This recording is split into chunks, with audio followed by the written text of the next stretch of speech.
And yes, to all that you're saying. And really, we've got to be honest here that some of the inequities that we see in society are in our church, as you've just illustrated. So, and I'll move on from this in a minute, but what now we find ourselves, these very people that you're talking about, Mhm. and PG County, for those who don't know, is a majority Black county in this Washington, D.C. area. The very people who are suffering most from COVID and have been most impacted are the people who have the least access to the vaccine. And I Absolutely. am so tired of hearing white people who are younger than me say, "Oh, I just got my second shot." What? And going into areas getting these shots. What should the church's responsibility be? Not simply and well, now in trying to make sure that these underserved parishes and communities get access to the vaccine. And it's not just that people are scared, it's people don't have access. They don't have access. I'm so glad you brought that up. Because I have, I'm a resident of Prince George's County. I might add one other caveat on Prince George's County. It's the most affluent Black county, right, in the Yes, country. So so this whole notion that Black people are scared to get the vaccine is exactly. nonsense. Let's just Exactly. lay that right out there. It's nonsense, and it's access. And so in terms of the church, we have a lot of power in the church. I'm Yes. just gonna say the Episcopal Church Yes. reeks with power, Yes. right?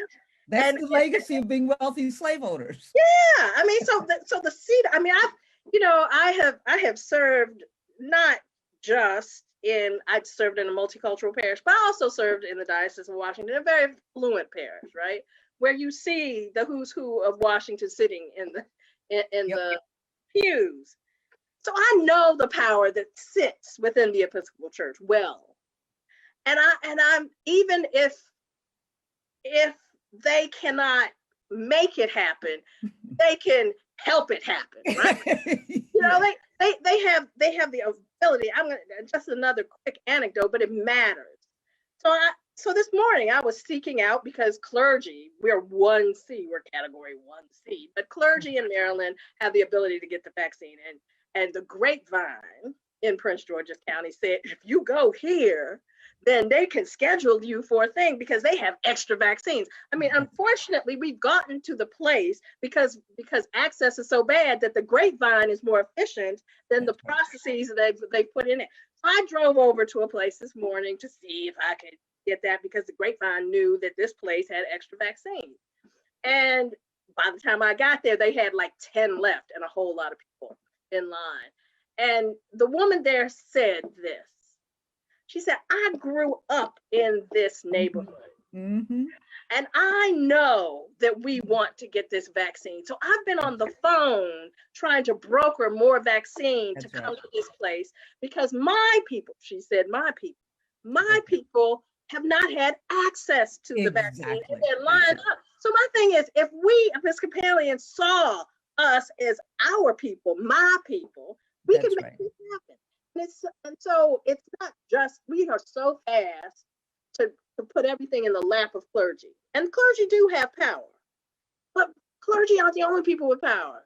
The That's right. laity have incredible power in the That's right. in the Episcopal Church.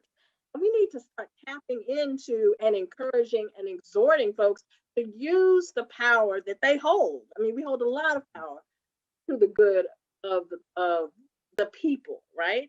And That's so, right. I I mean, with our COVID relief fund, for instance, um, it became personal, right? Mhm. Once they learned that there are people in the Diocese of Washington sitting in our pews, who are suffering mightily, it became their problem. And I'm not saying that um, it's not an indictment, but we Well, but we are very, very quick to think individualistically, right? that's right.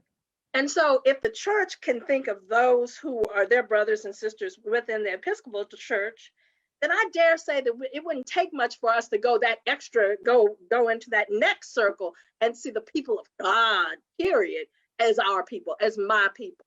Well, Episcopal Church claims to take very seriously the incarnation. And if we take that seriously, then we know that the incarnation means that justice always begins with those people who have had the least experience of justice, those people Right.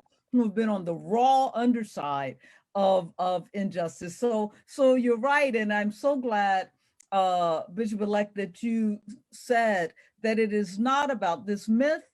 Yes, there is a history of fear, but they are using that as an excuse for why communities of color have not had access to this vaccine. And it's not an indictment. It's about the church growing to call ourselves churches aspirational, and it will remain aspirational until we act like it in circumstances like these.